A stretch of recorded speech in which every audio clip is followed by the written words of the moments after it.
Buongiorno e ben ritrovati, buona domenica di nuovo insieme, 11:59, 17 secondi, dunque di nuovo insieme per vedere anche oggi, insomma dare uno sguardo anche oggi a quello che accade non solo sul fronte Covid, ma è fronte Covid ovviamente ad avere la preeminenza, anche perché siamo di fatto nel mezzo del picco previsto dei contagi, previsto insomma dall'algoritmo, insomma dalle previsioni della regione. Si parlava di metà novembre, quindi tra oggi 15 novembre e il 20 dovrebbe esserci il picco e poi si spera una progressiva discesa, ma tutto dipenderà ovviamente dai comportamenti di ognuno, e siamo anche nel secondo giorno del weekend, della stretta, insomma della ordinanza regionale. I numeri di oggi, raccontano di una soglia importante che è stata superata, più di una. Allora guardiamo, 1832 sono i contagi dalla notte nel bollettino dell'azienda Zero, che sommati a quelli dell'ultimo bollettino del pomeriggio di ieri fanno 2792 nuovi casi positivi nelle ultime 24 ore e anche purtroppo 27 decessi nelle ultime 24 ore, ma come vedete insomma il titolo anche di questa primissima parte è che è stato superato, abbattuto il muro purtroppo dei 100.000 contagi dall'inizio dell'emergenza, 100.876 in Veneto. Treviso ad avere il maggior numero di casi positivi dall'inizio dell'emergenza, 19.844. Il dato anche, visto che ci siamo, cumulativo purtroppo dall'inizio dell'emergenza è anche di 2.845 decessi, quindi siamo quasi verso purtroppo i 3.000 decessi dall'inizio dell'emergenza. Come sempre però il dato più importante a livello operativo è quello dei ricoveri, e anche qui si assiste a un balzo importante, soprattutto per i ricoveri in area non critica. Lo vedete nella parte in basso a sinistra, 2046, superato quindi anche la soglia dei 2000 ricoveri in area non critica, 112 in più rispetto appunto alle ultime ore. Questo comprende sia i negativizzati che i positivi, ma che sono comunque ricoverati, quindi occupano posti ospedalieri in area non critica, 2046. L'altro fronte è quello delle terapie intensive, 253, come vedete 12 in più, e quel dato 253 di fatto fa entrare il Veneto nella fase 4 del piano di sanità pubblica. Lo ricordate, le fasi colorate, ma evitiamo i colori per non creare confusione con i colori delle zone individuate dal governo per tutta Italia. 5 le fasi del piano di sanità pubblica. Ecco, questo 253, questo numero di ricoverati in terapia intensiva in Veneto fa entrare il Veneto in fase 4. In fase 4 già c'eravamo per i ricoveri in area non critica, ma entriamo anche in questa fase, e ricordiamo che poi c'è la fase 5 che è l'ultima e che prevede però la soglia da 400 posti in terapia intensiva occupati in più. Questo significa che quindi siamo in una situazione di massima di pressione insomma negli ospedali, lo abbiamo raccontato anche in questi giorni. Questo è il dato nudo e crudo. Parleremo anche fra poco dell'altro fronte, il fronte appunto del weekend, della stretta del weekend, ma esiste uno scenario di ipotesi di un salvataggio almeno del periodo di Natale, con un decreto che potrebbe arrivare dopo il 3 dicembre. Se ne parla ovviamente all'interno del governo, con qualche misura forse allentata, ma se ne parla e si dovrà verificare ovviamente anche la situazione dei contagi al 3 dicembre quando scade il DPCM. Un altro fronte è quello del piano, la bozza del piano per far arrivare fine gennaio le prime fiale del vaccino anti-Covid della Pfizer in Italia. Questo è un altro fronte aperto e ne parleremo fra poco, perché adesso ci separiamo un secondo dall'emergenza Covid per parlare però di un'altra emergenza, perché è un'emergenza che non nasce nel 2020, nasce purtroppo da sempre, è aumentata nel corso degli anni. C'era stata un'illusoria come dire, ricaduta o comunque abbassamento durante il lockdown, ma era evidente vista la scarsa presenza di mezzi sulle strade nel lockdown, e poi è tornata di prepotenza purtroppo come ai livelli di sempre. Parliamo degli incidenti stradali mortali e non solo. E oggi, perché oggi? Perché oggi è la giornata, diciamo, di ricordo delle vittime della strada, ed è una memoria dolorosa ma che va affrontata, e noi la facciamo con, e la ringrazio, Paola Conte Bortolotto, buongiorno. Grazie a voi, buongiorno. Presidente dell'Associazione Familiari Vittime della Strada, della sezione, diciamo, di Treviso. Allora, Paola Bortolotto, è una giornata di memoria, di ricordo, di monito. Che giornata è quella di oggi? Sì, è di ricordo, appunto, ricordare per cambiare, perché deve essere l'occasione, il momento per dichiarare il nostro impegno, ognuno per il proprio ruolo, a attuare un cambiamento. Dobbiamo passare assolutamente dai numeri all'azione, perché appunto non vogliamo si continui a ripetere nelle strade questa follia che continua.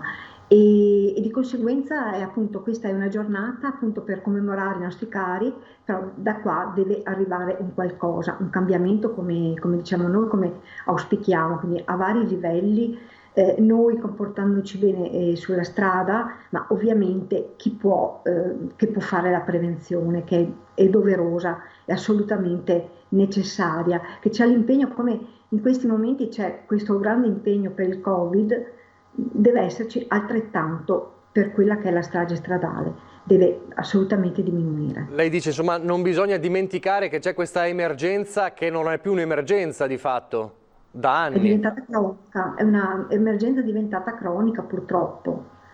E nel tempo noi abbiamo anche così lanciato dei mezzi, quello che è possibile anche fare, però siamo inascoltati e continuiamo appunto ad avere questo balletto di numeri, però da qua non si passa a qualcosa di concreto e di serio. Ecco, noi stiamo vedendo scorrere adesso tanti volti, purtroppo vediamo sono anche tantissimi giovani, tanti volti di vittime della strada che sono racchiusi in uno striscione che voi avete esposto in diversi comuni, è così?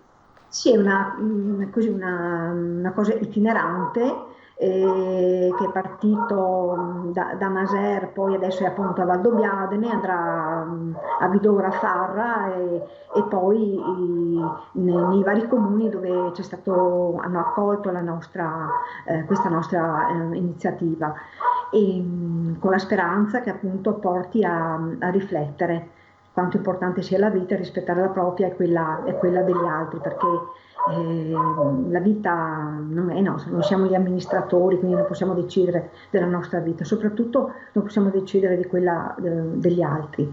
Gli incidenti, abbiamo detto tante volte, sono evitabili perché sono dovuti al fattore umano e di conseguenza assolutamente possono essere appunto evitabili con un po' di impegno. Vi faccio vedere anche una post del sindaco di Maser, Claudia Benedos, molto particolare. Dice: oggi è giornata nazionale in ricordo alle vittime della strada, migliaia di morti, migliaia di invalidi a causa di incidenti stradali. Le cause sono l'eccesso di velocità, distrazione, uso del cellulare, abuso di alcol e droghe. Contribuiamo tutti al cambiamento di queste abitudini, dice Claudia Benedos, e poi posta le immagini di suo fratello, mio fratello Fabio, a seguito di un incidente stradale avvenuto il 2 dicembre 2003, ha riportato gravi danni cerebrali, diventando, scusate, eccolo qua, gravi danni cerebrali, diventando tetraplegico, afasico, alimentato solo artificialmente, assistito 24 ore su 24. Questo è il post, insomma, molto forte del sindaco di Maser, Claudia Benedos, che ricorda dunque questo, ricorda anche che non ci sono solo le vittime, diciamo,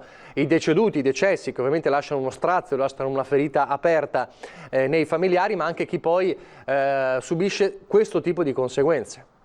Assolutamente, noi infatti ricordiamo anche quelli assolutamente, perché sono più di 25.000 ogni anno che poi vivono questa situazione e anche per quello che diciamo la prevenzione, soprattutto la prevenzione di questi disagi, di questo dolore, di queste sofferenze, la prevenzione costerebbe molto meno, appunto non si capisce perché non venga attuata, perché queste situazioni pesano nella spesa appunto finanziaria di un paese, ma soprattutto quello che dovrebbe fare riflettere è quello che dovrebbero appunto risparmiarci il dolore, queste sofferenze immani, perché appunto anche nei casi dell'invalidità sono persone che cambiano la vita ai loro familiari, che devono reinventarsi la vita, hanno di percorsi veramente difficoltosi, in difficoltà e sono molto lasciati soli veramente dalle istituzioni ma anche dalle persone, perché se all'inizio ci stanno vicino a queste persone, a queste famiglie, poi pian piano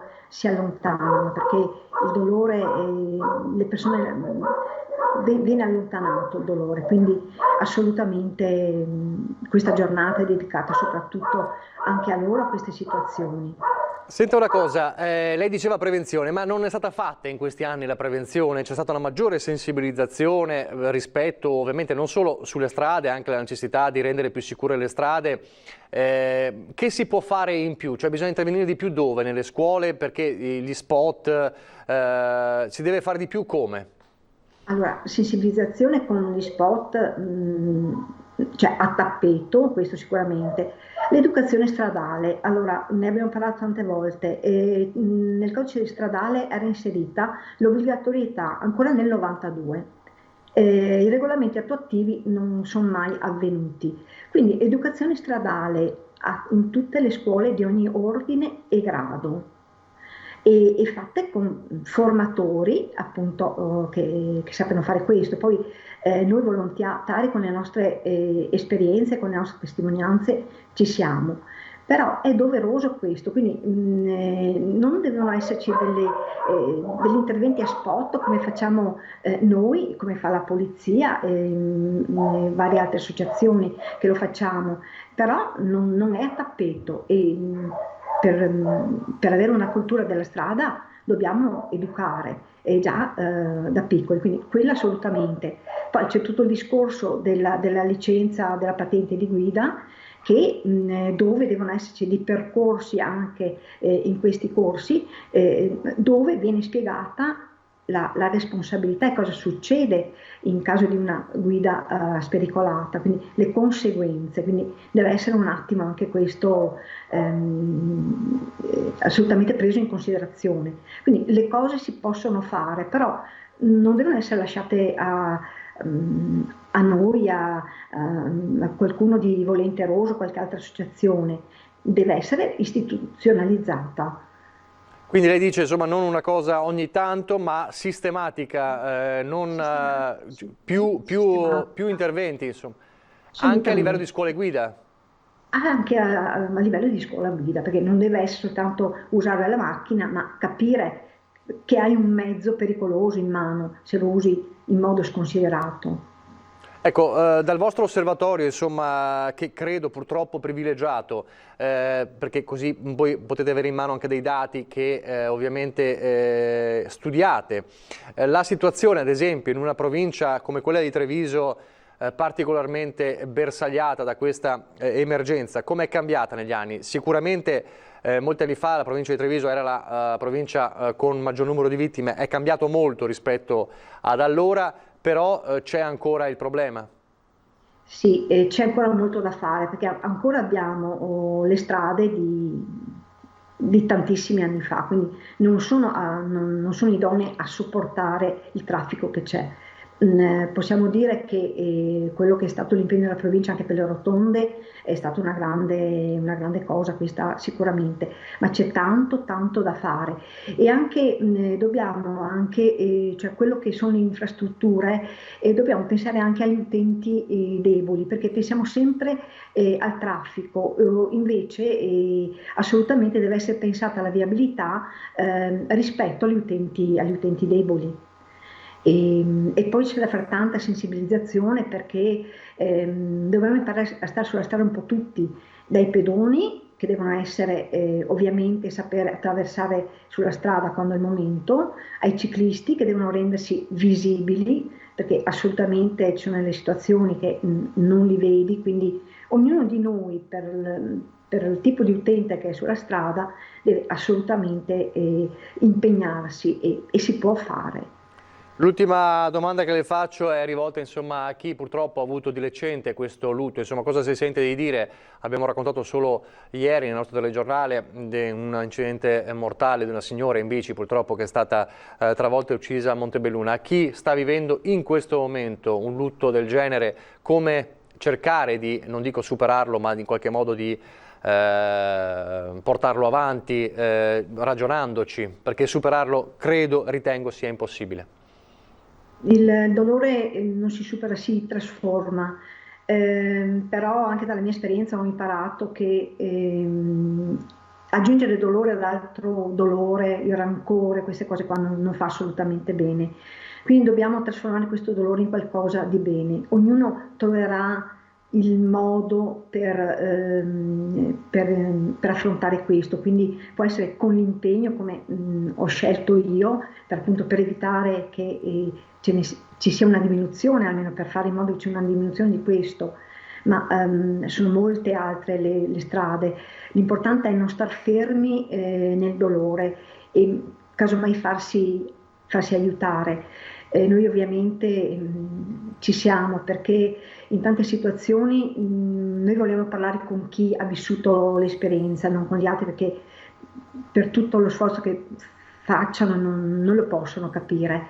Quindi noi ci siamo anche come associazione per incontrare queste persone, però devono avere coraggio e voglia di andare avanti, perché la vita continua e anche a rispetto per chi non c'è più, che ha avuto la vita spezzata, dobbiamo portare avanti questa opportunità che noi abbiamo e soprattutto lavorare per il bene, ecco, non lasciare spazio al male, al rancore o altre cose.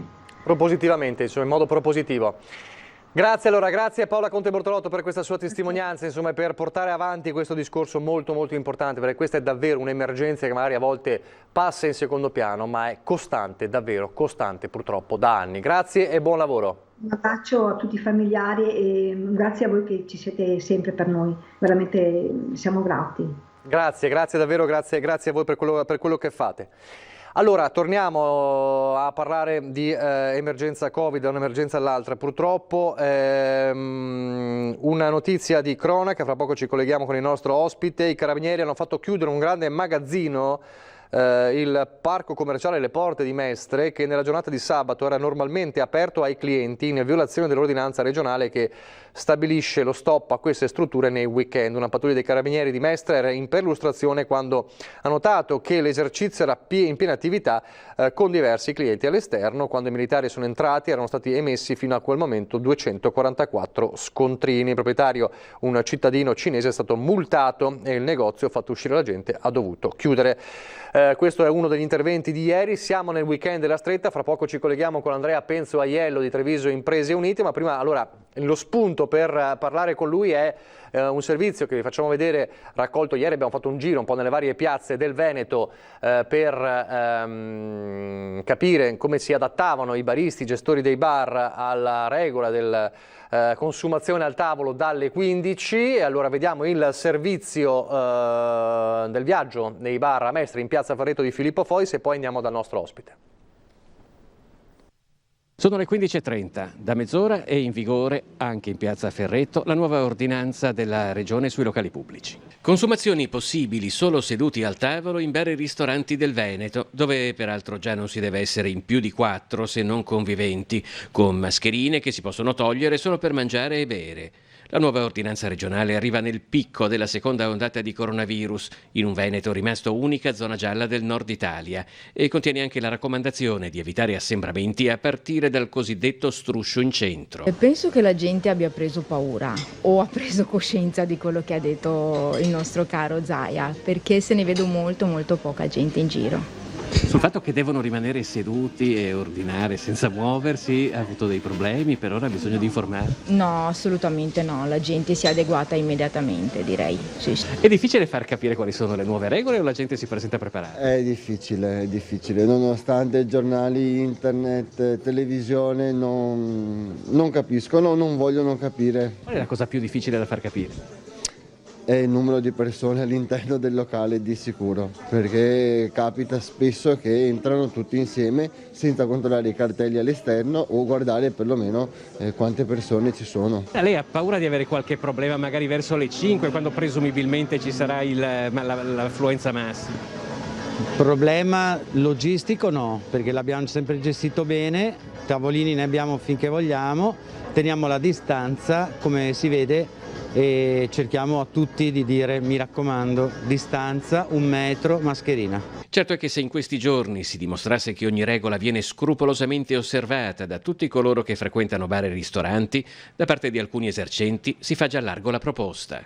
Di poterci tenere più aperti, con la distanza, la gente pian pianino si sta abituando sempre di più, multando noi stessi se sbagliamo, se andiamo oltre quelle che sono le direttive, e così poter lavorare un po' di più tutti quanti, anche i ristoranti, tenendo la distanza, che è quello che dice il nostro Premier, no?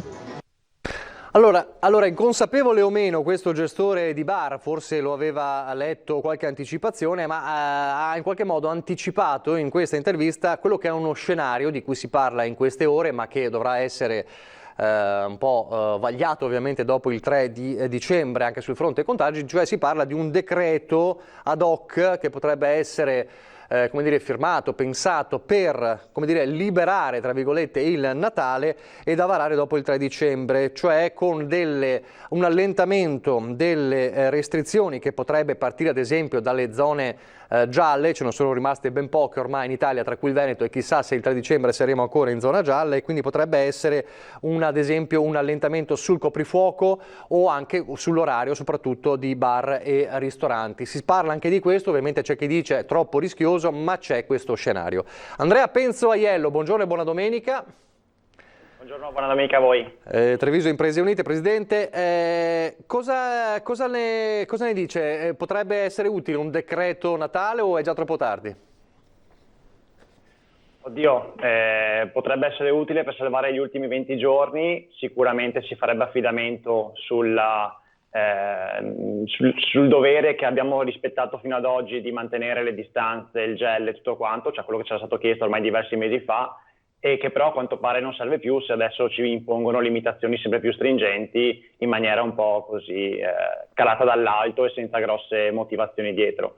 Quindi si chiacchiera tanto, onestamente siamo anche un po' stanchi di giudicare le chiacchiere, perché poi ci rendiamo conto che anche 20 minuti prima di una decisione che sembra certa può non arrivare, quindi preferisco forse giudicare e analizzare i fatti, che sono già tanti forse oggi da chiarire. Purtroppo poi si accavallano un po' anche di giorno in giorno.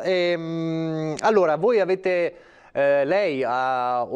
scritto una lettera, avete chiesto l'incontro a Zaia, è così? Sì, assolutamente, ci sembrava doveroso alla luce della nuova ordinanza regionale cercare un attimo di avere un po' di chiarezza su quello che è lo scopo dell'ordinanza e dove comunque la Regione Veneto vuole andare a parare con queste decisioni che per un certo senso possono essere anche giudicate sacrosante, perché comunque il contagio c'è, le morti ci sono, non si può negare l'evidenza, che però arrivano un po' così, diciamo, calate appunto dall'alto, senza grosse motivazioni e soprattutto senza aver già vagliato dei potenziali aiuti. Quello che andiamo a recriminare principalmente appunto al nostro governatore Luca Zaia è proprio quello di aver commesso lo stesso errore che aveva commesso Conte quando ha fatto uscire l'ultimo DPCM prima di varare un decreto ristori. Abbiamo avuto ad esempio l'esempio del sindaco di Napoli De Magistris, che già l'11 novembre aveva ottenuto dal governo ristori anche per i negozianti prima di varare un'ordinanza simile a quella della Regione Veneto, che sarebbe dovuta entrare in vigore il 13 novembre, poi non è entrata in vigore perché comunque la campagna è diventata zona rossa. Speravamo che anche il nostro governatore potesse prima ottenere qualcosa per permetterci di sopravvivere e poi emanare l'ordinanza, invece così noi ci troviamo a indotto praticamente ridotto a 1/10 e senza sapere se mai qualcuno ci aiuterà per questi giorni di mancato incasso. Perché poi il paradosso è anche quello che abbiamo letto e anche sentito dalla viva voce di alcuni ristoratori, e cioè a questo punto meglio la zona arancione, ed è un paradosso. Sì, il meglio della zona arancione è comunque una provocazione anche alla luce di quello che la zona arancione comunque dà, ovvero briciole. Diciamo che è un piccolo aiuto soprattutto per la ristorazione, perché si andrebbe ad aumentare di un altro 50% il fondo perduto e si andrebbe sempre per la ristorazione, comunque per l'allegato 1, a posticipare la rata dell'INPS, dell'IRPEF e anche dell'IVA anche per il mese di dicembre. Però per tutto l'indotto circolare purtroppo l'unica soluzione sarebbe la zona rossa, ma ripeto, è veramente assurdo andare a chiedere ulteriori limitazioni. Quindi la cosa su cui bisogna battere è l'arrivo dei ristori anche per chi è vincolato da ordinanze regionali, perché appunto ricordiamoci che un'ordinanza come quella di Zaia sta bloccando di fatto i mercati e gli ambulanti non sono previsti da nessun ristoro, sta limitando i giorni d'apertura dei commercianti che non sono previsti da nessun ristoro e soprattutto sta comunque vincolando la gente a non venire nei centri, bloccando il lavoro di tutta quanta l'economia, perché comunque la nostra è un'economia circolare, se non lavora il bar non lavora neanche il negoziante, non lavora neanche l'edicolo, neanche il panificio, però per tutte queste categorie non è previsto assolutamente nulla, soprattutto appunto il commercio, che è previsto ristoro solamente quando si andrà in zona rossa. Quindi bisogna assolutamente ottenere qualcosa, ovviamente dal governo, quindi Zaia dovrà intercedere per noi col governo, perché sappiamo che la regione non ha fondi magari in questo momento, per permetterci di ottenere qualche aiuto che ci facciano vivere un po' più a cuor leggero questo momento di difficoltà, sperando però che si arrivi o dalla parte della regione o dalla parte del governo anche a una decisione che sia quella che duri per almeno 2 settimane, un mese, che sia tutti aperti, che sia tutti chiusi, che sia zone gialle. Una decisione che viene cambiata di ogni settimana è un ulteriore danno per le nostre attività, perché noi che comunque lavoriamo, i commercianti adesso stanno già ragionando sugli acquisti o hanno già fatto gli acquisti per le vendite natalizie. I ristoratori che comunque lavorano col fresco, comprando fresco, non si può non sapere tra 7 giorni, tra 8 giorni se sarà aperto o se sarà chiusi. E quindi c'è bisogno anche di una decisione che sia fissa, che sia quella per almeno 3 settimane, un mese, per permetterci di comunque organizzare il nostro lavoro in maniera produttiva e in maniera stabile.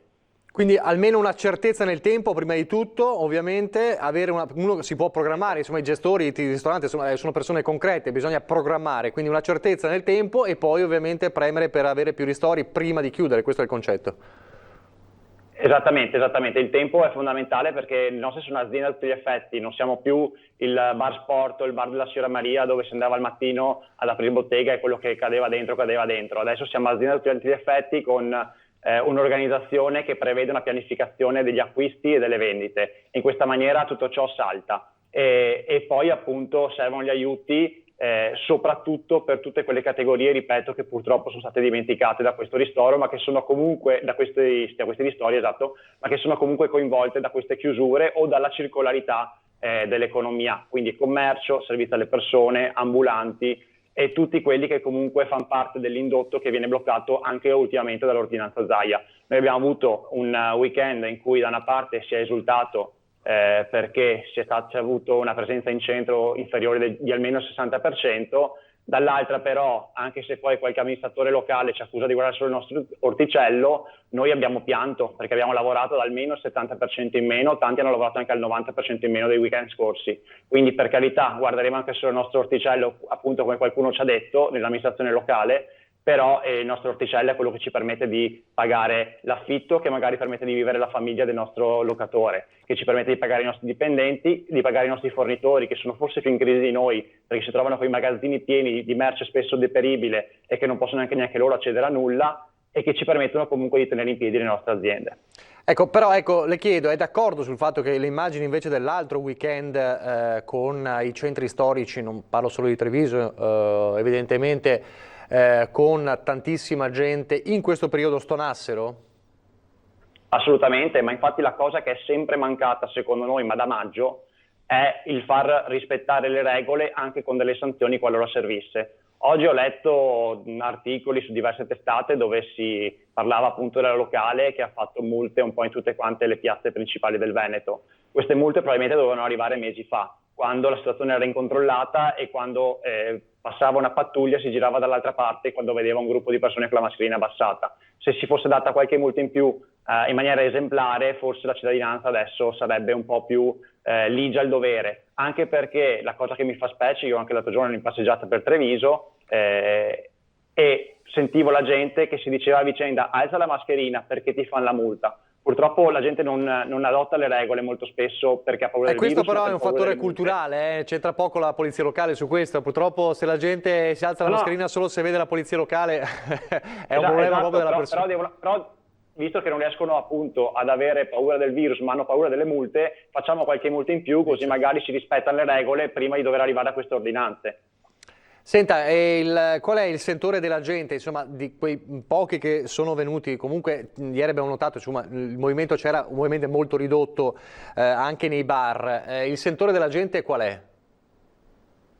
La gente in questo momento ovviamente è completamente concentrata su quello che è il Covid, quindi non si parla d'altro nelle nostre botteghe. C'è chi ha paura del virus, c'è chi ha paura di dover tenere i ragazzini a casa da scuola e non sapere come gestirli. C'è chi ha paura per il parente che ha un'azienda e che probabilmente non arriverà a vedere il 2021. Diciamo che la paura in questo momento regna sovrana anche se per diversi aspetti.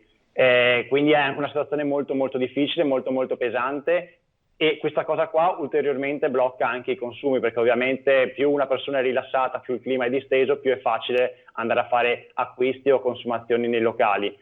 Con questo clima si sta veramente andando incontro a un periodo di magra assoluta dove probabilmente non porterà ovviamente le nostre aziende a poter stare in piedi e dall'altra parte creerà ancora più tensione sociale.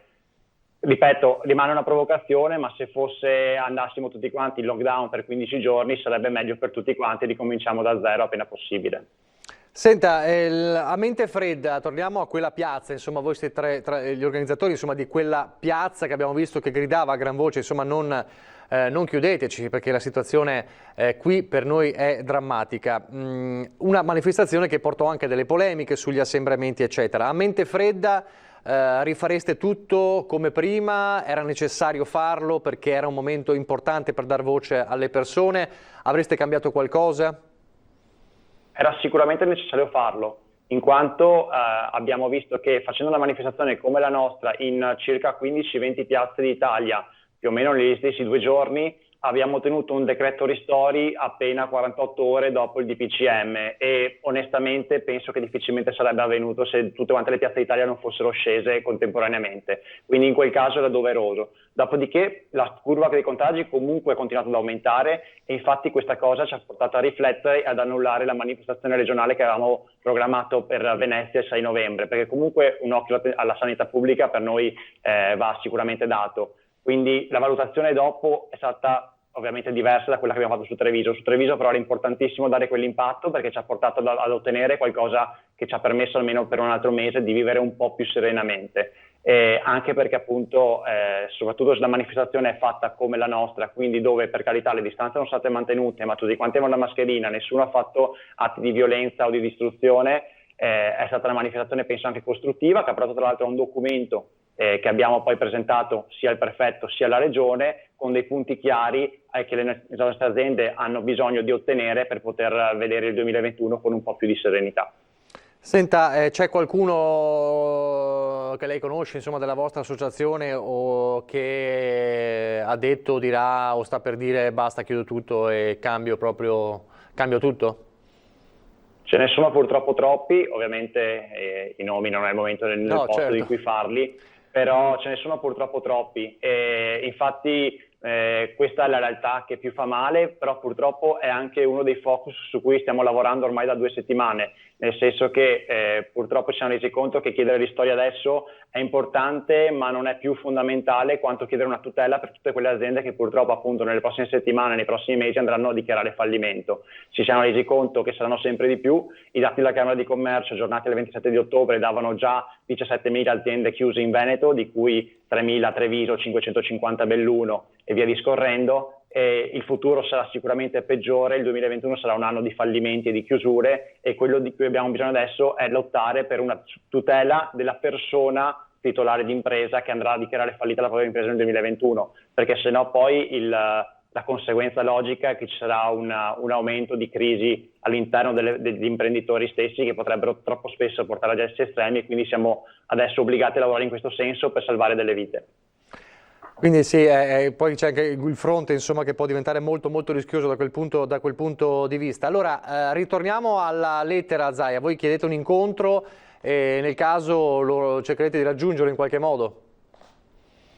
Noi chiediamo l'incontro, abbiamo sempre fatto tutti quanti i passi quando abbiamo parlato con le varie amministrazioni locali, regionali, col prefetto, in maniera formale. Ovviamente se questo incontro non verrà concesso, o comunque se non ci sarà risposta da parte dell'ufficio del governatore, andremo a provare a bussargli noi sotto il suo ufficio, come è stato fatto effettivamente già in altre province d'Italia quando era necessario. Noi fino ad oggi non abbiamo mai dovuto manifestare sotto la regione, perché abbiamo sempre avuto una grandissima collaborazione con questa.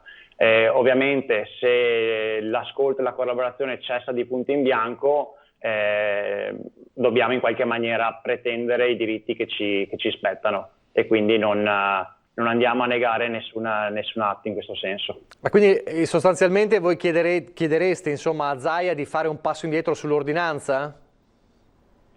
È un'ordinanza strana, tra l'altro, perché è un'ordinanza che finisce tra 9 giorni, quindi probabilmente ora che faremo l'incontro l'ordinanza sarà già scaduta o quasi, quindi speriamo almeno che non venga rinnovata. Infatti inizialmente ci sembrava un'ordinanza a noi più che altro transitoria, in attesa di un provvedimento più grave da parte del governo. Al di là quindi di questo, chiederemo ovviamente che non venga rinnovata a questo punto, visto che siamo rimasti in giallo, ma gli chiederemo soprattutto che si faccia fortemente portavoce delle nostre istanze nel tavolo Stato-Regioni, cioè di quei 12 punti che secondo noi sono fondamentali per salvaguardare le nostre aziende. Chiederemo che venga specificato allo Stato che non può intendere ristori solo per le aziende chiuse direttamente, ma anche per tutta la circolarità dell'economia, quindi per tutte quelle aziende che soffrono della chiusura di determinate realtà. E poi ovviamente dovremmo anche andare però a chiedere un ristoro per questi 10 giorni di chiusura, che per alcune delle nostre aziende vuol dire aver perso anche 20-30 mila euro in 10 giorni, quindi non è che si possono buttare via, non sono spiccioli, e soprattutto serve un po' di chiarezza. Quello di cui noi abbiamo bisogno adesso è capire da che parte stia andando, per quale motivo stia, probabilmente anche in maniera giusta, ma ce lo deve spiegare, lottando per restare in giallo, quando il giallo non prevede nessun aiuto, soprattutto per appunto commercio, ambulanti e altro, e almeno avere un attimo chiara la linea di lavoro della regione per poter poi continuare a collaborare e andare nella stessa direzione, perché altrimenti ci troviamo spaesati, vediamo appunto questi provvedimenti che ci piovono dall'alto e non capiamo neanche noi se aumenta la tensione sociale. La tensione sociale prima o poi sfocerà in qualcosa di incontrollabile se non viene messa ed è alimentata dall'incertezza anche, no? Questo è il concetto. Perfetto, esatto. Grazie allora, grazie ad Andrea Penzo Aiello. Ora vedremo se ci sarà un esito di questo colloquio con la regione. Grazie e buon lavoro ovviamente anche a tutti gli associati, insomma ai tanti gestori in questo difficile periodo. Io direi ringrazio allora Andrea Penzo Aiello, buona domenica. La pubblicità, poi rientriamo in studio.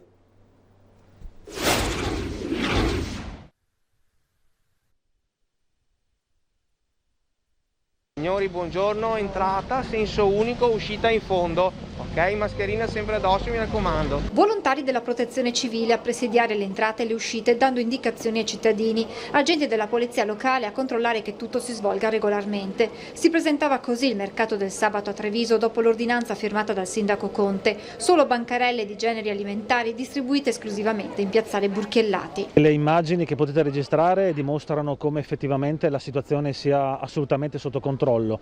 Abbiamo ridotto il mercato a solo alimentare, quindi ci sono esclusivamente le 22 bancarelle che vendono alimenti e quindi la presenza delle persone si è notevolmente ridotta. La presenza della polizia locale, come potete ben vedere, è assolutamente presente, per cui direi che la situazione è sotto controllo e non ci sono assolutamente assembramenti. Per alcuni cittadini è stata una sorpresa non trovare le consuete bancarelle, altri invece erano preparati alle novità. Sapevate della nuova organizzazione del mercato, che oggi ci sarebbe... No. Non lo sapeva di trovare anche le altre bancarelle? Sì, dal momento che ci sono queste era bene che fossero anche le altre, perché queste sì e altre no. Oggi va bene così. Era giusto? Secondo me sì. perché ne stavamo un po' approfittando, un po' tutti. Visto come vanno le cose, cerchiamo di restare fuori da quello che è il peggio. Era così bello, però se è per la nostra salute.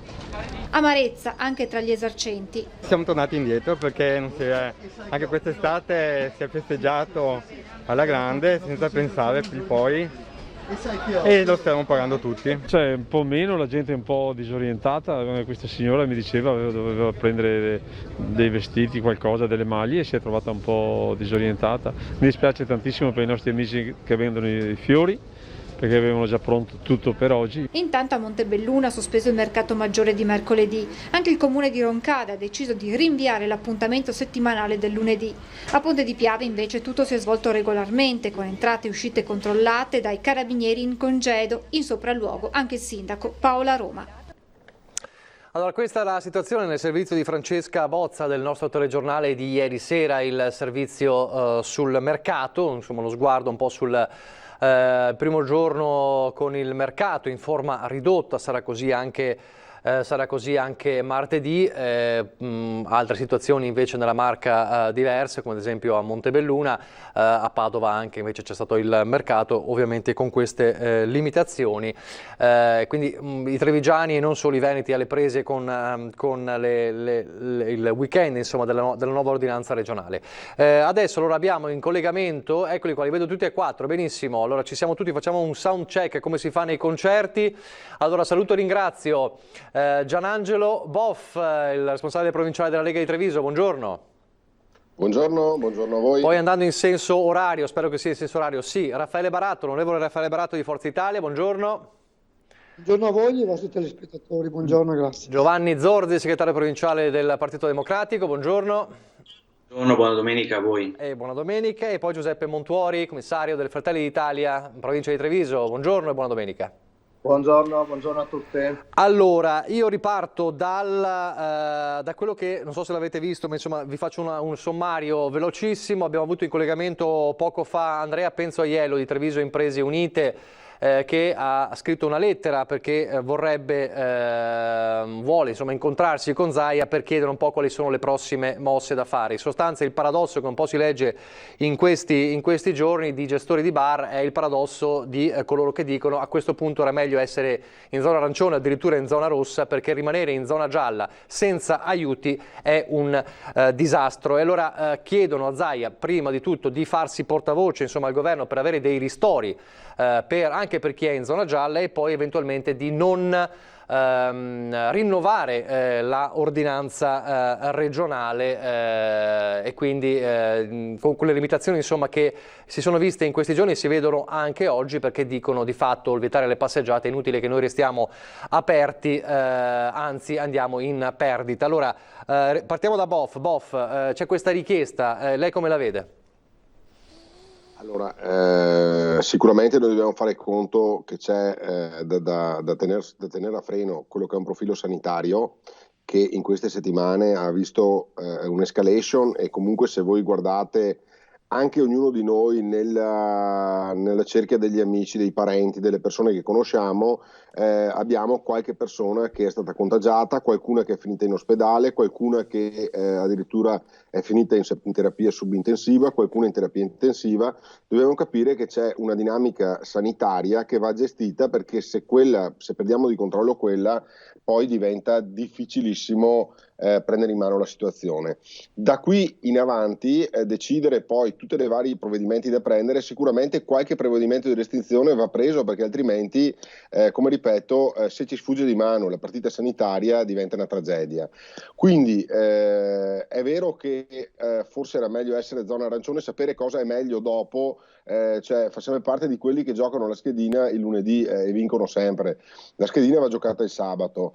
Tenere tutto aperto, tutto libero, eccetera, sicuramente non avrebbe aiutato le persone che lavorano in terapia intensiva, i medici, gli ospedali, eccetera. Tenere tutto chiuso, altresì abbiamo visto l'altra volta quanto poi lo Stato è andato a ristorare alle singole aziende. Ma poi vorrei aggiungere una cosa che mi è giunta proprio questa settimana, che è veramente dà il senso di uno Stato che non ha più senso della realtà. Ho avuto il contatto da un imprenditore che poi ha pubblicato questa lettera anche su Facebook, un imprenditore che in piena emergenza, questo imprenditore dà lavoro a una cinquantina di persone qua nella nostra zona, lavora con l'estero, lavora con l'Africa, eccetera, e proprio in questi giorni riceve un avviso per un accertamento da parte dell'Enasarco che gli chiede documenti di anni fa. A un certo punto questo qua scrive in una lettera aperta, che ce l'ho qui con me, che me l'ha anche comunicata: vi do le chiavi degli uffici, andate a prendervi quello che volete. I miei dipendenti in questo momento, che mezzi sono a casa in cassa integrazione Covid, mezzi stanno cercando di salvare l'azienda che è sul baratro veramente, per salvare i posti di lavoro di tutte queste famiglie, eccetera. Il titolare dell'attività è in Africa per cercare di recuperare quello che si può recuperare dell'attività dell'azienda, e lui dice: io non ho tempo di stare dietro a voi per darvi le carte, non ho tempo, i miei dipendenti non posso dedicarle, vi do le chiavi dell'ufficio, venite, vi do le chiavi dell'ufficio, non rompete le balle ai miei dipendenti, prendete quello che volete, rimanete una settimana, rimanete 15 giorni, vi do anche la chiavetta della macchinetta del caffè per le pause che dovrete fare, ma non venite a rompermi le balle in questo momento qua. Allora io dico, c'è uno Stato che non aiuta gli imprenditori quando chiudono le attività, uno Stato che fa di tutto per creare ostacolo, uno Stato che ritarda nei ristori e poi non trova di meglio da fare in questi momenti qua che andare a rompere le balle a quei pochi che vogliono lavorare, vogliono cercare di venire fuori da questa situazione che è veramente disastrosa. Allora Zorzi, come è possibile? Allora Zorzi, anche sulla richiesta, insomma, delle esercenti trevigiani di fare un passo indietro sull'ordinanza regionale, e poi anche su questo che ha detto Boff, insomma, quindi ha allargato un po' il discorso a livello nazionale. Ma visti i numeri, visto che siamo un po' tutti della provincia di Treviso, i numeri che sono stati comunicati oggi anche sulla stampa sono numeri di grande allarme. La dichiarazione dell'autorità sanitaria è che in provincia di Treviso siamo nell'ultima fascia, la 5, cioè quella più critica. In effetti, se vediamo i dati, nell'ultima settimana abbiamo avuto un aumento di 4.000 contagi, solo nell'ultima settimana 35 decessi e 115 nuovi ricoveri, che si sommano ovviamente a quelli che sono attualmente positivi, cioè 11.000, più di 11.000 attualmente positivi, più di 390 ricoveri, per fortuna non in area critica, perché abbiamo, per fortuna, ripeto, al momento solo 24 ricoveri in terapia intensiva in tutta la provincia di Treviso.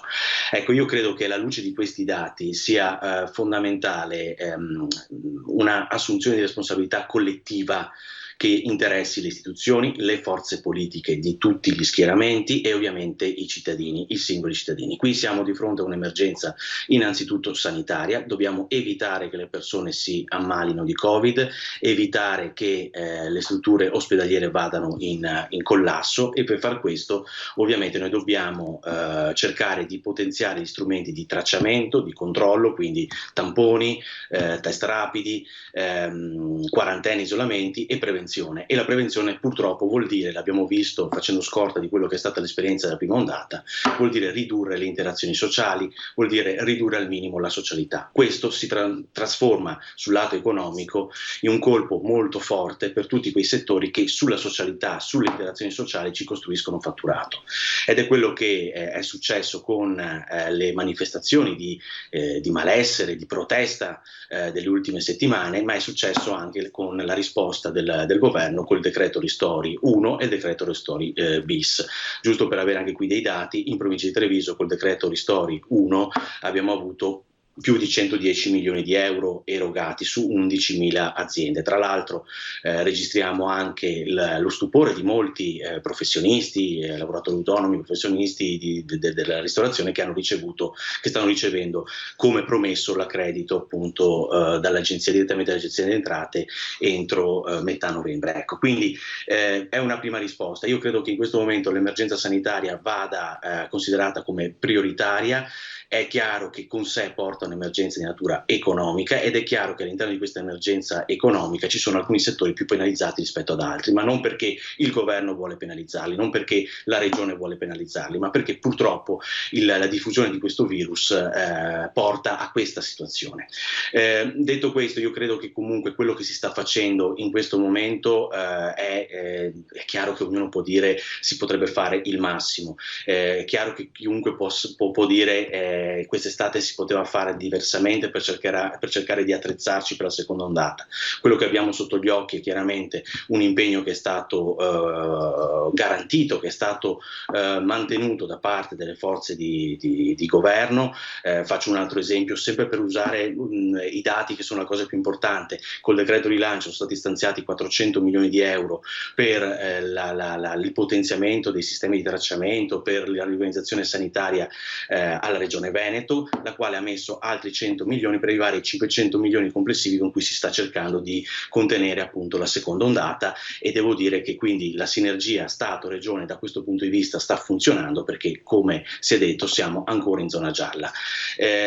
Io non credo che, come diceva giustamente Gianangelo Boff, possiamo dire con la schedina in mano del giorno dopo potevamo vincere, potevamo far 13. È evidente che se ci fosse stata la chiusura in zona rossa del Veneto avremmo avuto forse ancora più proteste, ancora più malessere da parte delle categorie colpite. Io credo che la zona gialla sia innanzitutto espressione, visti i parametri utilizzati dalla cabina di regia, della altissima qualità del sistema sanitario veneto, una storia che affonda le sue radici ormai da 50 anni, e questo veramente dobbiamo esserne tutti orgogliosi, perché quei parametri stanno proprio lì a indicare la qualità del sistema sanitario. È evidente però che più la progressione avanza, più chiaramente anche questi parametri rischiano di essere controproducenti. Quindi da questo punto di vista bisogna ovviamente lavorare con grande accortezza.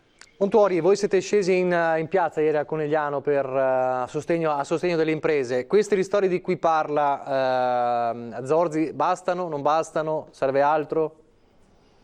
I ristori non bastano. I ristori purtroppo, come rilevava l'ospite che è intervenuto prima di noi, non bastano, perché se tu tieni aperto, okay, stai fatturando, e in una condizione in cui gli utenti giustamente sono anche pochi perché c'è un rischio sanitario e quindi ti si riduce la finestra lavorativa e quindi il numero di ore che puoi lavorare, e ti si riduce anche l'utenza, è evidente che il tuo fatturato cala in maniera drastica, ma non diminuiscono le spese. Noi sosteniamo che le spese, intanto ci deve essere la sospensione di tutti i pagamenti, e credo che sia ragionevole. In un momento in cui tu fatturi poco, devi avere anche la sospensione di tutti i pagamenti, perché se lo Stato ti obbliga per decreto a rimanere aperto, con lo stesso identico decreto, che è un giro di chiave, può farti sospendere i pagamenti. È una cosa semplice, ok? Quindi non può da un lato dirti resti aperto e lavori sapendo scientemente che tu non stai fatturando quanto fatturavi prima, e dall'altro lato dirti tutto quello che c'è, balzelli e tasse da pagare, comunque ci sono lo stesso, ok? E la misura quindi va valutata sulla base della differenza dell'anno precedente, con un calcolo che ovviamente non è quello che ha fatto il governo, che è riduttivo, ma vanno ipotizzate già adesso, perché i governi devono programmare anche il futuro, quello che dovranno essere le misure immediatamente successive all'uscita della pandemia, perché qui oggi il governo lavora la giornata, a differenza di quello che è un esempio virtuoso che è la regione del Veneto. Il governo sta lavorando la giornata e non pensa a cosa accadrà tra 6 mesi, dove il rischio è una chiusura a tappeto delle imprese. La regione del Veneto ha fatto quello che si doveva fare. E oggi i dati della regione Veneto noi siamo fortunatamente, dico io, in zona gialla, ed è bene esserlo, proprio perché la regione del Veneto ha provveduto ad alzare il numero di posti nelle terapie intensive. Noi siamo oggi la regione che ha più aumentato i posti in terapia intensiva, e siccome il problema del Covid è un problema principalmente sanitario, la risposta deve essere sanitaria. Ricordiamo che, tengo a ricordare che il governo ha fatto le gare d'appalto ad ottobre. per poter andare a potenziare la sanità. È evidente che se queste sono le risposte, anche quelle sul commercio saranno in ritardo. Il ristoro, che ben sappiamo è arrivato tardi per tutti e poco per tutti, ok, dovrà essere già programmato da adesso in avanti. E il bloccare il pagamento delle tasse è semplicemente un decreto, tanto quanto si è fatto per il resto. Se poi si dice non importa, le dovete pagare comunque, benissimo, se il governo se ne assuma le responsabilità, sa che sta portando quelle imprese, piccole imprese, bar, ristoranti, ma non solo quelli, perché le palestre sono un esempio poco virtuoso di quello che ha fatto il governo, verso in un binario morto, semplicemente in un binario morto, perché dirti tieni aperto ma non ti aiuto è semplicemente portare le aziende ad un binario morto. E come qualcuno dice, il rischio qual è? Che un domani, ok, tutte queste imprese che rischiano il fallimento vengono acquistate molto semplicemente da fondi stranieri, da soggetti, da grandi società, e quindi andiamo a sbriciolare tutto quello che è quel piccolo tessuto produttivo che ha reso il Veneto grande. Purtroppo c'è anche un terzo rischio che è ancora più grave, che vengano rilevate dalla criminalità organizzata, che ci sguazza, diciamo, anche su queste situazioni. Baratto, poi voglio sentire anche Zorzi e Boff sulla questione sospensione tasse. Baratto, la sospensione della fiscalità potrebbe essere almeno un altro elemento che potrebbe dar fiato alle imprese? Noi è da tempo che diciamo questo, perché credo assolutamente sia importante, anche perché i ristori vanno senz'altro bene, tutte queste cose vanno assolutamente bene, però noi dobbiamo capire che le imprese sono sempre state la spina dorsale della nostra società, della nostra economia, ma del nostro vivere. Allora, se noi non diamo adesso una mano alle imprese, sicuramente questo potrà in un futuro solo fare una cosa, saltare il banco, e questo un paese non può assolutamente permetterselo, come l'Italia. L'Italia che si è sempre sostenuta sulle piccole e medie imprese, ma vi ricordate il ritardo di pagamenti della cassa integrazione? Sono intervenuti gli imprenditori, sono intervenute le imprese. Allora questo è un grande esempio che le imprese sono di fatto delle grandi famiglie che hanno sostenuto un paese importante e lo hanno fatto importante come l'Italia. Allora io credo che questo governo davvero debba fare assolutamente una grande riflessione, perché altrimenti davvero non andiamo da nessuna parte. Il Veneto credo che abbia reagito, ma stia tuttora reagendo molto bene, anche su un discorso sanitario che ha davvero parato i colpi in maniera forte, investendo in mezzi, investendo in persone, e hanno dato anche le persone tutto quello che potevano dare e lo stanno dimostrando anche in questo momento. Non è che per caso siamo in questa zona perché siamo stati premiati, ma perché fortunatamente è stato in un certo modo tenuto la barra dritta. Allora io credo che però bisogna assolutamente dare una mano seria come governo, come Stato a questo Paese. Davvero io sono convinto che bisogna stare tutti uniti, però uniti vuol dire dare una mano forte a chi in questo momento ne ha assoluto bisogno. Altrimenti, prima davvero è una crisi che, come stiamo vedendo, è sanitaria, ma un minuto dopo, un secondo dopo, diventerà sociale ed economica, che non ce lo possiamo permettere, perché noi dobbiamo davvero tenere in piedi le nostre attività per dare forza dopo, altrimenti salteranno posti di lavoro, saltando le imprese, e questo non ce lo possiamo assolutamente permettere. Non dobbiamo permettere che le imprese vadano in mano alla criminalità, e questo è il primo punto, ma non dobbiamo neanche permettere che vengano le aziende dall'estero a far shopping a gratis, perché davvero sarebbe un fallimento anche sociale. Questo dobbiamo fare davvero, questo il governo deve impegnarsi a fare, perché è davvero assolutamente importante. Allora sulla fiscalità, che immagino lei sia d'accordo insomma con Baratto e con Montuori, ma anche sul paradosso, lo diceva prima Baratto, insomma siamo riusciti a restare in zona gialla, ma quello che dicono le imprese era meglio in zona rossa paradossalmente, perché avremmo avuto più aiuti, e questo la cosa paradossale davvero. Ma non è proprio così, perché poi quando blocchi aziende, quando blocchi la zona rossa, vuol dire bloccare tutto il sistema produttivo di una regione. Cioè quando blocchi un intero sistema produttivo non è meglio, tant'è che se vediamo cosa è successo quando in realtà c'è stato il blocco totale, c'è stato il lockdown, non erano momenti così felici. Riproporre una situazione di quel tipo lì in una regione come il Veneto sarebbe disastroso. Poi bisogna vedere l'evolversi dei contagi e dell'epidemia, perché come ripeto, cioè, non è detto che non ci si dovrà anche arrivare, cioè se le cure del contagio non calano, se le terapie intensive non rimangono a livelli buoni, è ovvio che provvedimenti potranno essere anche provvedimenti più drastici. Quello che io chiedo in questo momento, come dicevano anche gli altri colleghi, in questo momento ci vuole tanto senso di responsabilità. Io proprio in questi giorni, e anche rispetto voglio dire, perché in questi giorni proprio ieri sentivo anche qui nei dintorni di feste organizzate in forma privata nelle casere, perché tanto là non ti vede nessuno, eccetera. Cioè non è che la facciamo allo Stato, non è che la facciamo all'ordinanza, non è che la facciamo ai carabinieri, che la facciamo al governo, la facciamo a noi stessi, perché per rispetto di tutte quelle attività che sono chiuse, bisogna, come ha detto anche il presidente austriaco, ogni contatto in più è un contatto in più, cioè meno contatti ci sono in questo momento e meglio è. Bene, quindi restringiamolo a quelli strettamente lavorativi, che dobbiamo farlo perché l'economia deve continuare ad andare avanti, ma evitiamo tutto quel surplus che potremmo evitare con tanto senso di responsabilità da parte di tutti, perché come ripeto, il virus, noi siamo il paese in cui, fatta la legge, è trovato l'inganno. Il virus non si inganna, il virus quando te lo becchi finisci in terapia intensiva, finisci che stai male, cioè non è che sei più furbo se riesci a schivare la pattuglia dei vigili piuttosto che se i carabinieri quella sera non ti beccano perché avevi fatto il festino in casa. Cioè dove ci vuole tanto senso di responsabilità, e proprio perché ci sono aziende chiuse bisogna anche aver rispetto per il loro lavoro. Quindi è vero, è difficile, però la responsabilità collettiva di tutti è quella che può salvare questa situazione.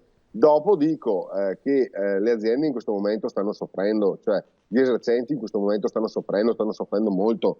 Qui al di là di chiuderle del tutto o di tenerle aperte a mezzogiorno piuttosto che non alla sera, cioè, secondo me il provvedimento è giusto così com'è, nel senso che è ovvio che magari aver potuto dare qualche ora di più alla sera ai bar forse non sarebbe stato male, però ogni fonte di aggregazione in più è un problema in questo momento. L'unica cosa è che dall'altra parte ci devono essere i ristori, cioè deve esserci uno Stato che interviene in maniera forte e decisa. Non ti faccio morire l'attività, continui l'attività, però so che hai avuto un'importante riduzione, è importante che tu continui anche per i dipendenti, per l'esercente stesso, che tu possa continuare a fare qualcosa, però lo Stato c'è in maniera forte, ti sostiene e insieme passeremo questa fase. Se non facciamo così diventa veramente, perché ormai le notizie ad esempio di investitori esteri, russi, cinesi, che stanno facendo shopping sugli alberghi delle nostre coste, sugli alberghi di Venezia, sugli alberghi della Riviera del Garda, cioè è notizia di tutti i giorni, che stanno cercando di rilevare queste aziende, rilevare queste attività. Quindi se noi qui non creiamo una vera e propria una rete di salvataggio, insomma. Una rete di salvataggio, veramente le cose non le vedo così rosee, perché i nostri imprenditori si riprendono sempre e hanno saputo dimostrare grandi cose. Però un appello che faccio, ho qui la lettera davanti del dirigente di Enasarco, il dottor Simone Musci. Lo Stato aiuti come può, ma soprattutto non rompa le palle ai nostri imprenditori in questi momenti così difficili. Sospendiamo accertamenti, sospendiamo tutte quelle rotture di palle che in questo momento i nostri imprenditori non hanno bisogno di perdere tempo con queste cose in questo momento. Abbiamo i sistemi informatici che consentono di accertare tutto quello che vogliamo, ma non rompiamogli le balle in questo momento, perché è veramente voler buttare benzina sul fuoco. Io sinceramente... Concluda, poi volevo sentire anche Zorzi su questo, anche sulla fiscalità. Concluda pure, Boff. Sì, no, quello che dico è appunto una mano sulla coscienza, tutti quanti. Lo Stato in questo momento deve stare al fianco, le istituzioni devono stare al fianco, le istituzioni devono stare unite, perché bisogna fare gioco di squadra. Però dobbiamo tener conto, perché le tensioni che potranno emergere alla fine di questa crisi sono tali per cui anche l'appello del Presidente della Repubblica è un appello che a mio avviso va ascoltato, perché il Presidente della Repubblica è garante comunque della tenuta dello Stato, e quindi è un appello che va accolto. Però mettiamoci tutti quanti insieme attorno al tessuto economico, al tessuto imprenditoriale, al tessuto che produce il PIL di questo paese, non a chi lo legge il PIL. Noi siamo il paese dei tanti esperti che il PIL lo leggono, lo interpretano, fanno dei grandi studi. Noi dobbiamo cominciare a ragionare con quelli che il PIL lo producono, che non sono prenditori come dicono tanti, sono imprenditori che rischiano del loro, in questo momento stanno rischiando tantissimo per garantire posti di lavoro, produzione, tasse pagate, proprio perché le loro aziende girano. Quindi se noi in questo momento non ci stringiamo di fronte a questa realtà del nostro paese, il futuro del nostro paese lo vedo molto ma molto grigio. Zorzi. Sì, io credo che sia necessario fare un ragionamento d'insieme, perché ha ragione Boff quando dice il PIL, andare oltre la lettura del PIL, crisi economica, conseguenze sociali, alla fine riguardano le persone in carne ed ossa, e quindi da questo punto di vista io devo dire che l'iniziativa del governo, grazie all'impegno del Partito Democratico, da inizio pandemia si è articolata cercando di garantire tre importanti aspetti. Col reddito d'emergenza si è andato a coprire chi in questo momento non ha assolutamente un reddito, e sto parlando della fascia più colpita da questa pandemia, ben oltre gli esercenti nostri. Io sto parlando di quell'esercito di lavoratori precari, intermittenti, stagionali, molti anche in provincia di Treviso, che si sono trovati da inizio pandemia completamente senza reddito. Quindi col reddito d'emergenza si è cercato di dare una risposta intanto a questa situazione di emergenza. Con la cassa integrazione prorogata tra l'altro fino al 31 gennaio con il decreto ristori, si è cercato invece di sostenere i lavoratori anche delle microimprese del nostro territorio, e ultimo con i ristori si è cercato appunto di tenere in vita, e questo è uno sforzo importantissimo che va sottolineato, tutte quelle attività che sono state colpite da questa seconda ondata. I ristori servono a tenere in vita perché solo chi sopravvive può poi investire nella seconda fase, quella che ci auguriamo inizi presto, quella del post pandemia. E qui permettetemi di dire, però io non vedo un impegno, come ha sollecitato, ha evidenziato il coordinatore di Fratelli d'Italia, da parte della Regione Veneto, perché io veramente lo dico da segretario della provincia di Treviso, quindi del Partito Democratico della provincia di questo territorio, io sono preoccupato da due aspetti che si scateneranno dopo, ripeto, augurandoci che arrivi presto la fine di questa pandemia. Con lo sblocco dei licenziamenti rischiamo veramente di trovarci, e lo dico anche alle persone qui presenti, penso a Gianangelo Boff, lo stesso onorevole Baratto, che conoscono bene la situazione, file di disoccupati davanti ai comuni a reclamare un tozzo di pane. Quindi che cosa stiamo facendo in attesa di quel maledetto momento del 31 marzo? E qui conta veramente l'impegno della Regione, perché la Regione ha competenza nelle politiche attive del lavoro, ha competenza per cercare di preparare la formazione, cercare di garantire a una parte di quei lavoratori una riconversione in nuovi lavori.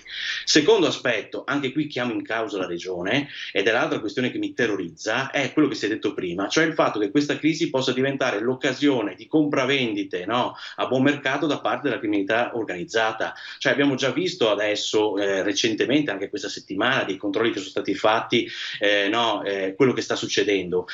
Oppure banalmente anche la tentazione da parte di imprenditori di cercare di recuperare l'efficienza evadendo le norme anche sulla sicurezza sui posti di lavoro. Qui serve un controllo da parte della Regione. Ecco, da questi due punti mi aspetto un impegno della Regione, coordinato ovviamente con lo Stato centrale, per affrontare al meglio il post pandemia. Al momento io ancora non l'ho visto, non vedo un impegno della Regione su questi due fronti. Dopodiché, e chiudo, assunzione di responsabilità collettiva, l'ho detto prima in apertura, La responsabilità collettiva implica innanzitutto che chi quest'estate ci ha accusato noi come Partito Democratico, noi come forza di governo, di terrorizzare gli italiani prorogando lo stato di emergenza, innanzitutto chieda scusa di quello che è stato detto. Poi si può parlare veramente di responsabilità collettiva, ed è una cosa che serve a questo Paese. Piano, parliamo del vostro segretario che a inizio pandemia andava a farsi gli spritz a Milano con il disastro che poi è successo in Lombardia. Dai, qua non c'è da chiedere scusa a nessuno, attenzione, cioè il vostro segretario, il signor Zingaretti, era quello che andava a farsi spritz a Milano quando qui in Veneto Zaia stava dicendo attenzione perché qui le cose si mettono male. Era nello stesso momento in cui Salvini diceva che non bisognava chiudere tutto. Era la fase iniziale. Io faccio riferimento a questo agosto, alle scene veramente ridicole che abbiamo visto questo agosto, con i segretari di Partito Nazionale che dicevano io la mascherina non la metto, Immuni non mi serve, e anzi accusando il governo di fare terrorismo con la proroga dell'emergenza.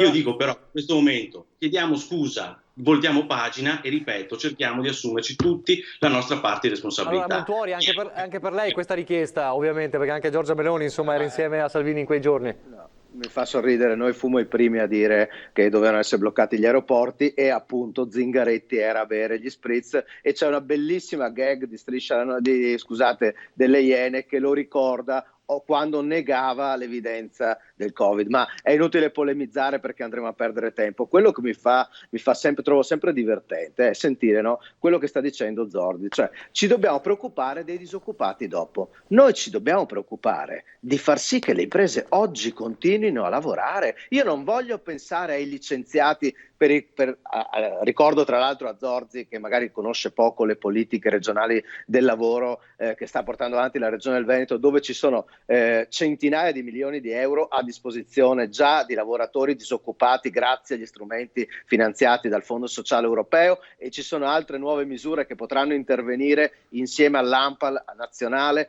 e in accordo con le regioni, proprio a favore di quei lavoratori che si troveranno al di fuori del circuito lavorativo. Ma il problema, che è un problema atavico della sinistra, i problemi si risolvono a monte, non si risolvono a valle. Noi dobbiamo aiutare chi genera lavoro a continuare a generarlo, noi dobbiamo aiutare le imprese a continuare a produrre, perché se così facciamo, noi permettiamo a quelle persone di non entrare nel circuito della disoccupazione, della cassa integrazione e di tutto quello che ci va dietro. I ristori adesso servono a far sì che le imprese e le piccole imprese, perché le grandi imprese magari hanno strumenti un po' diversi, ma che le piccole imprese possano continuare a lavorare. È evidente che un bar al quale noi stiamo riducendo l'orario di lavoro e stiamo riducendo la possibilità di accesso di clienti, avrà delle difficoltà. Se noi lo aiutiamo oggi, domani quel bar continuerà a lavorare. E chiedo scusa un attimo,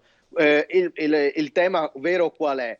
Che è inutile preoccuparsi di quant'è il ristoro, non è quant'è il ristoro, è la sopravvivenza, quindi è chiudere tutte quelle uscite che il bar ha perché lo Stato gliele sta chiedendo. Noi abbiamo visto una facilità di concedere credito dello Stato che mi suona tanto di strozzinaggio, perché io ti do il credito, ok, te lo elargisco, so già che tu a certe condizioni non potrai stare in piedi, quindi ti troverai non solo a dover restituire quel credito, e quindi non ce la farai perché il tuo fatturato è calato, ma a pagare le tasse. Quindi di fatto io ti sto semplicemente portando verso il baratro. E allora io dico che questo è quello a cui noi dobbiamo andare a porre rimedio. Noi dobbiamo porre rimedio a questa discesa verso il baratro delle imprese, perché sono le imprese che generano lavoro. E ricordo anche questo: noi a marzo noi di Fratelli d'Italia in delegazione con Visentini andammo a parlare dal prefetto, andando ad anticipare il problema dello strozzinaggio e della criminalità che andava, e il prefetto ci disse: stiamo già monitorando il tema. Questo non lo fa la regione, questo lo fa lo Stato, il controllo della criminalità, ok? La regione non ha strumenti per questo. La regione certo li ha per altro, ma non per questo,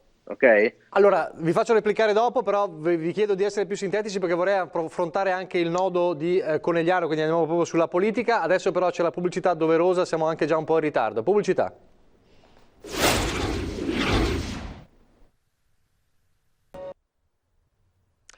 Rieccoci in diretta. Allora, abbiamo solo 10 minuti di tempo. Allora, se siete d'accordo, chiedo ai miei ospiti, vorrei affrontare subito il tema Conegliano, sennò poi il tempo stringe. Quindi passiamo dalla Covid alla politica in senso stretto. È una piazza importante a cui tutti guardano. In primavera ci saranno le elezioni, lo sapete tutti, insomma, la caduta dell'amministrazione e il commissario che è stato nominato. Allora, io vorrei capire, e quindi partirei un attimo prima sul fronte centrodestra e poi vorrei sentire Zorzi anche per capire come si sta muovendo il centro-sinistra, insomma, su questo fronte. Allora, che succede nel centrodestra? Cosa succederà nel centrodestra? È vero che parliamo di primavera, però è anche vero che politicamente parlando pochi mesi insomma non sono tanti, e quindi crediamo che ci sia già in corso insomma un brainstorming notevole nel centrodestra. Boff lo negherà fino alla morte, ma noi crediamo che un po' di mal di pancia, quell'endorsement di Mario Conte fatto proprio in diretta a Ring su Chies, qualcosina, qualche mal di pancia forse l'ha creato nella Lega, non lo so. Comunque in ogni caso partiamo dalla Lega. Voi vorreste un candidato della Lega? Allora, il centrodestra, questo lo posso garantire, il centrodestra conegliano correrà compatto con Fratelli d'Italia, con gli amici Giuseppe e Luca De Carlo, con Fabio Chies come Forza Italia, e questo ve lo posso garantire. E insieme troveremo le soluzioni, troveremo i modi per addivenire a un accordo. Poi sul candidato, allora io vorrei fare una riflessione. In questi giorni si è detto e si è scritto molto su Conegliano, sulle polemiche, su chi è fuoriuscito, chi ha votato contro in consiglio comunale, su beghe passate, presenti, eccetera, su Conegliano. Bene. Non ho visto una frase, una parola su un qualcosa che l'attuale sindaco Fabio Chies abbia fatto male o qualche critica che gli sia stata mossa rispetto all'operato, a una strada, una piazza, una cosa che non sia stata sistemata, che non sia stata fatta, eccetera. Calcoliamo che Fabio ha amministrato anche questi ultimi 2 anni, l'ultimo anno con scusi Boff, la interrompo un secondo, chiedo alla regia ecco, di togliere perché non c'entrava niente quel sondaggio. Ok, vada pure. Ecco. E quindi voglio dire, di cosa stiamo parlando? Cioè, Fabio Chies è comunque un candidato che ha avuto dei problemi all'interno della sua maggioranza, e per l'amor di Dio possono capitare a tanti. Poi da dove si generano questi problemi politici? Probabilmente bisognerebbe andare indietro anche nelle notte dei tempi per capire cosa è successo all'inizio, quando si è fatta la coalizione, eccetera, eccetera. Ma su questo io sono abituato a pensare al domani, non star là a fare le grandi analisi sul passato poco aiuta, cioè si prendono atto dei fatti, si vede cosa è successo e si guarda avanti. Quindi per noi, fra virgolette, il tema dei nomi del candidato non è un problema. Vogliamo dare una buona amministrazione alla città, così come lo vuole dare Forza Italia, come lo vuole dare Fratelli d'Italia. Vogliamo che Conegliano diventi quella città di riferimento per un'area geografica, perché ricordiamo è la seconda città della provincia di Treviso, e su questo noi ci impegneremo a tirar fuori ognuno per la propria parte le migliori risorse che avremo a disposizione per dare ai coneglianesi una buona amministrazione e un'amministrazione che governi la città. Sui nomi ci confronteremo, ci siederemo a un tavolo. Tra l'altro ho sentito anche Fabio in questi giorni che devo dire per me è sempre stato un buon alleato e un buon amico anche sul profilo personale. Neanche lui stesso non ne fa una questione del candidato sindaco per forza.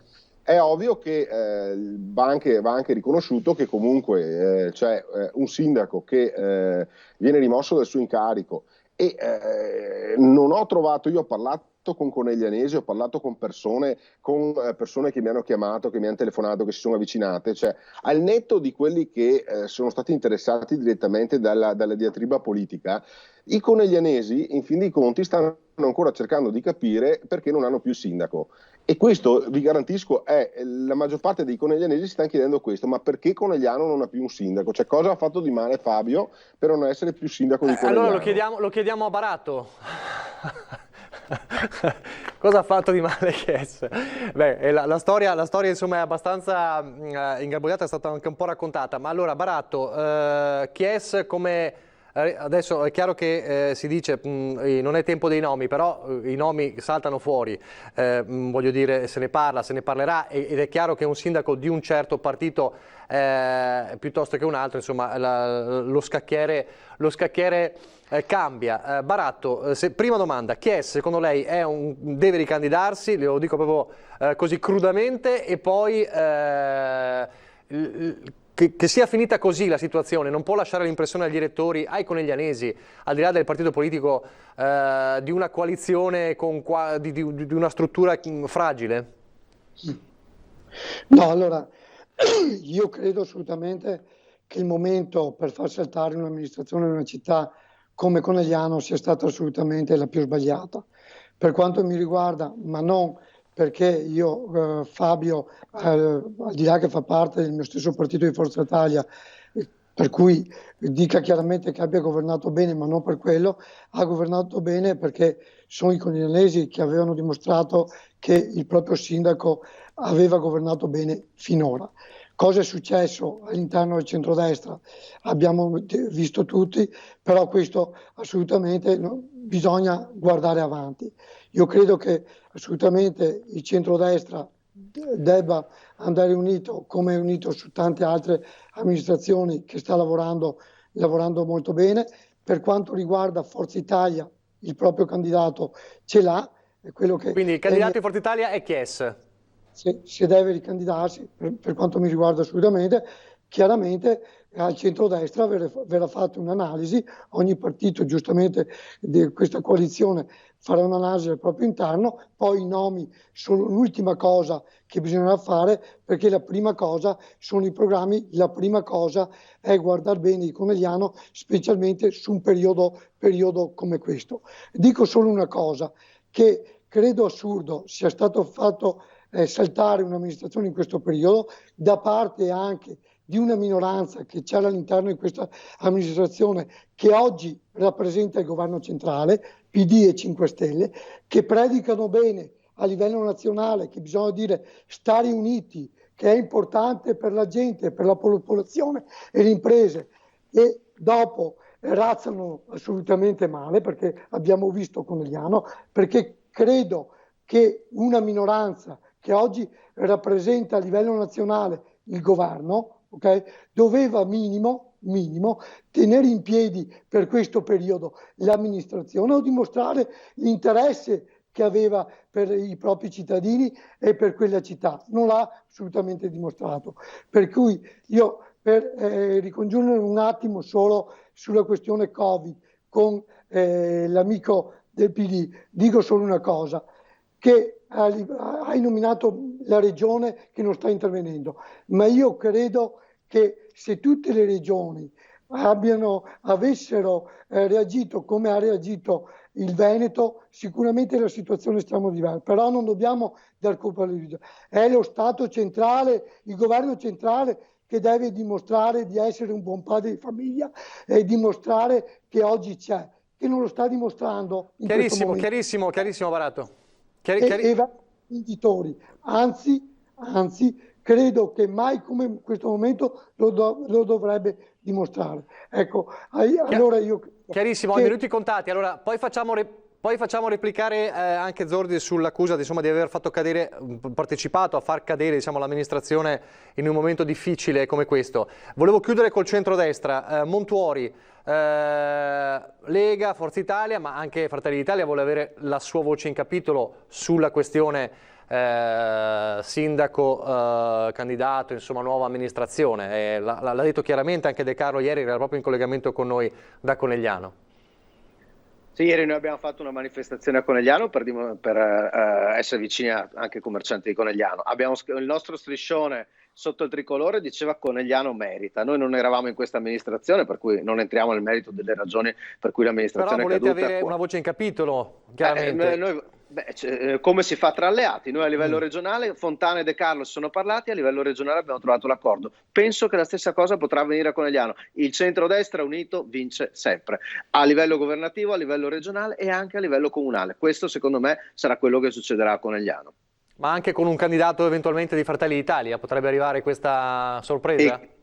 Parlare di candidati oggi veramente mi sembra anche inopportuno. Parleremo di programmi e magari andremo ad analizzare le ragioni per cui del malessere, che forse questo sì un po' l'abbiamo rilevato, dei commercianti di Conegliano, e per cercare la politica deve dare risposte al tessuto sociale e produttivo di una città, ok? Non dimentichiamoci che Conegliano è uno dei fulcri produttivi del Veneto, quindi noi analizzeremo bene tutte le esigenze e sulla base delle esigenze che analizzeremo insieme agli altri alleati avremo anche la proposta del miglior sindaco per la città di Conegliano, che è una città che merita un grande sindaco. Allora, chiudiamo con Zorzi. Primo, la strategia, insomma, comunque il vostro programma, la vostra situazione, voi state un po' alla finestra a vedere un po' cosa succede e comunque vi state preparando. Adesso non so se ci sono magari contatti eventuali con programmi di eventuali possibili candidati. È presto, lo so, però è chiaro che politicamente parlando non è tanto presto. E poi, se vuole replicare a Baratto, insomma, avete fatto cadere, dice Baratto, un'amministrazione proprio in un momento come questo? Beh, a Raffaele avevo già risposto a mezzo stampa, nel senso che noi abbiamo manifestato invece un senso di grande responsabilità come minoranza, come Partito Democratico, come gruppo consigliare a Conegliano, nel senso che abbiamo chiesto noi di ripristinare il... Aspetti Baratto, aspetti che non si sente quando parla, le faccio replicare subito dopo se c'è il tempo, allora vada pure Zorzi. Ripristinare nell'ordine del giorno la votazione del bilancio, tra l'altro con una proposta di emendamento nostro per aumentare, cosa che poi è stata votata all'unanimità, aumentare tra l'altro il fondo di aiuto alle imprese da 100.000 a 200.000 euro, quindi direi che dal punto di vista della responsabilità istituzionale noi abbiamo dato grande prova. Il resto è tutta cosa del centrodestra, cioè dovete guardarvela in casa vostra la causa di quello che è successo, cioè noi veramente capisco che sia facile dare la colpa al PD su tutto in questo momento, però da questo punto di vista veramente noi non c'entriamo niente, anzi credo che sia stato l'epilogo di un'amministrazione che di fatto non è mai riuscita a decollare proprio per l'estrema litigiosità e frammentazione al suo interno, e l'abbiamo visto in questi anni, no? Con tutte le varie scosse e sommovimenti. Quindi da questo punto di vista noi, guardate, la lasciamo volentieri l'analisi a voi. Noi abbiamo fatto quello che dovevamo fare per il bene di Conegliano e di coneglianesi.